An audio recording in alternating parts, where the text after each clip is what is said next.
আলাইকুম। আপনারা দেখতেছেন সিটি এর পাইপ কাটিং করতেছে আমাদের স্টুডেন্ট। তো এই স্টুডেন্ট প্রস্তুত করে হচ্ছে রাশিয়ার জন্য। তো ওরা গ্যাস কাটিং করতেছে, আপনারা দেখতেছেন পাইপ গ্যাস কাটিং করতেছে। তো ওদের রাশিয়ার জন্য কাজ শেখানো হচ্ছে। তো গ্যাস কাটিং চলতেছে আমাদের সেন্টারে। তো দেখতে পাচ্ছেন আপনারা গ্যাস কাটিং করতেছে কীভাবে। তো যারা পাইপ ফিটিংসের কাজ শিখতে চান আমাদের সেন্টারে যোগাযোগ করতে পারেন।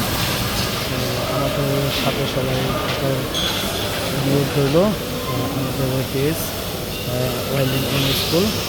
তো আমাদের সেন্টারে কার্যক্রম চলতেছে, আপনারা দেখতেছেন সেকশন সেকশন